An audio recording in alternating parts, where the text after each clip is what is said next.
শ্রাদ্ধ কত দিনে করা উচিত?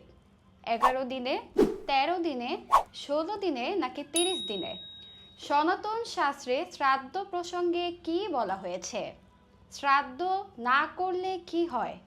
শ্রাদ্ধ কেন করতে হয়? হরে কৃষ্ণ।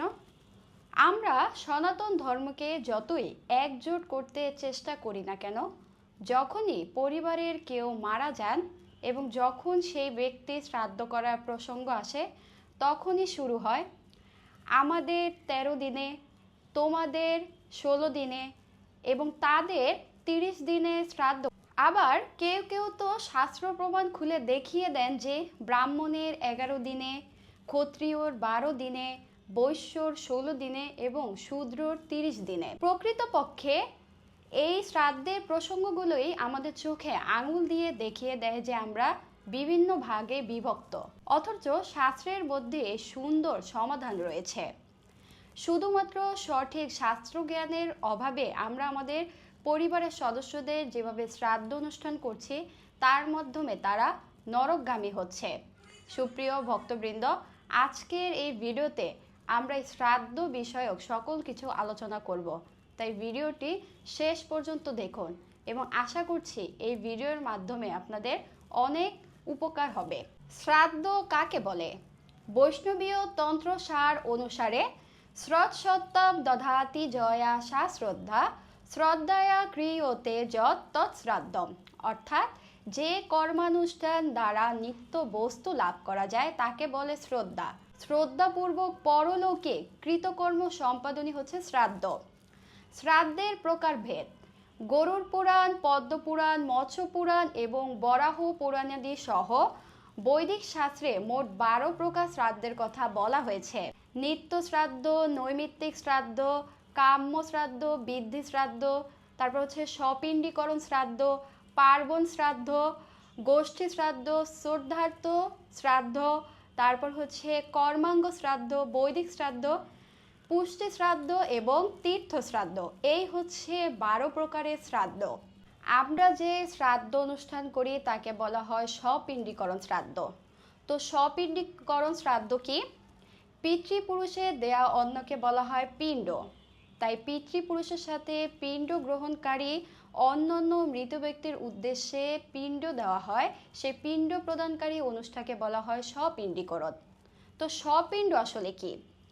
যে কোনো লোক নিজেকে মধ্যবর্তী স্থানে রেখে গণনা করলে তার উপরের অর্থাৎ তার ঊর্ধ্বতন 6 পুরুষ অর্থাৎ তার আগের 6 পুরুষ এবং তার অধস্তন 6 পুরুষ এই পর্যন্ত লোকদের মধ্যে স্বপিণ্ড থাকে।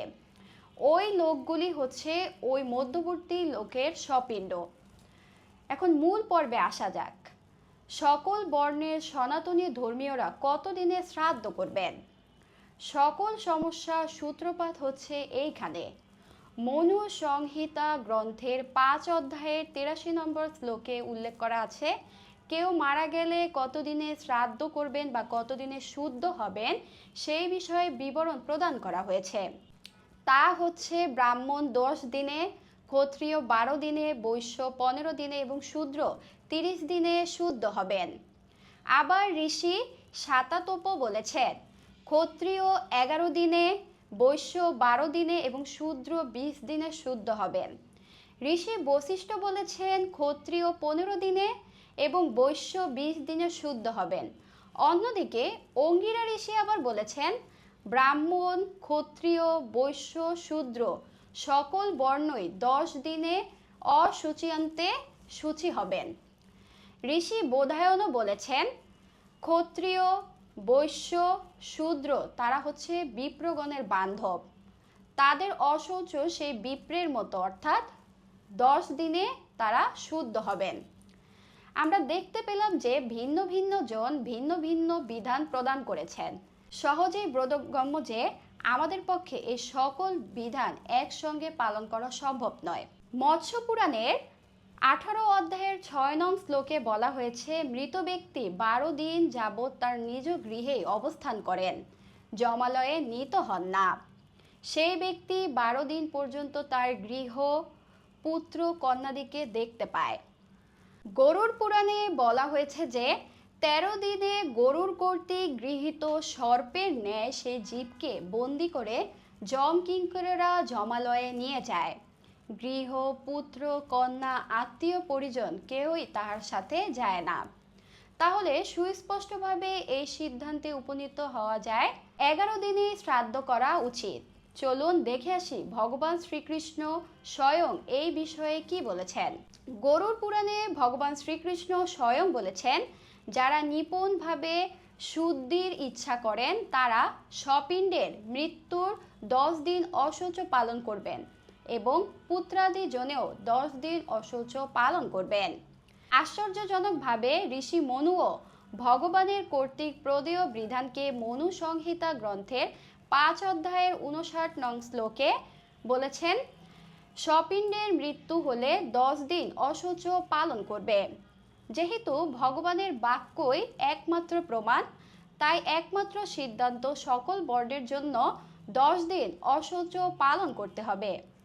ভগবান আরও বলেছেন, 10 দিনে গ্রামের বাইরে গিয়ে কেশ এবং নখ ছেদন করবে এবং স্নানান্তে পবিত্র হবে। ভগবান শ্রীকৃষ্ণ আরও বলেছেন যে 10 দিনে যে পিণ্ড বা পুরক দেওয়া হয় তা 4 ভাগে বিভক্ত করা হয়। 2 ভাগ দ্বারা ভোগ দেহ বা আতিবাহিক দেহ গঠিত হয়, তৃতীয় ভাগে যমদূতের উৎপীড়নের নিষ্কৃতি এবং চতুর্থ ভাগে মৃত ব্যক্তির উপজীব্য।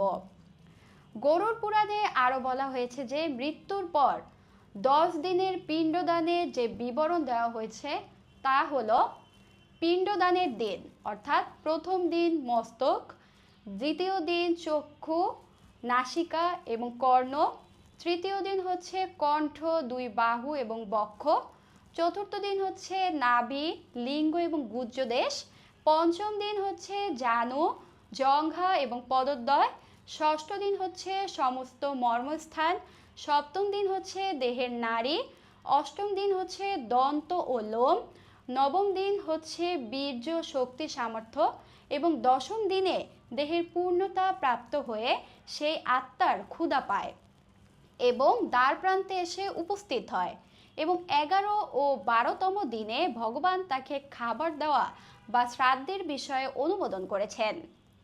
মৃত ব্যক্তি একাদশ ও দ্বাদশ এই 2 দিবসে ভোজন করবে, তাই এই দিনের মধ্যে মৃত ব্যক্তির উদ্দেশ্যে পিণ্ড দান করবেন।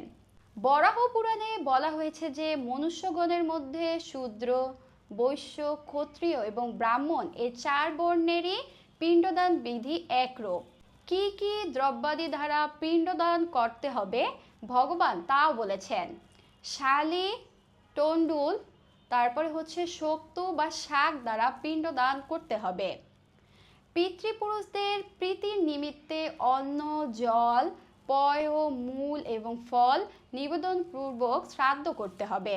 এখন অবশ্যই মনে রাখতে হবে যে একজন সদাচারী শুদ্ধ ব্রাহ্মণ বৈষ্ণব বা বৈষ্ণব ব্রাহ্মণ দ্বারা অবশ্যই শ্রাদ্ধ অনুষ্ঠান করতে হবে এবং এই দিন পিতৃপুরুষের উদ্দেশ্যে অবশ্যই কৃষ্ণ প্রসাদ নিবেদন করতে হবে।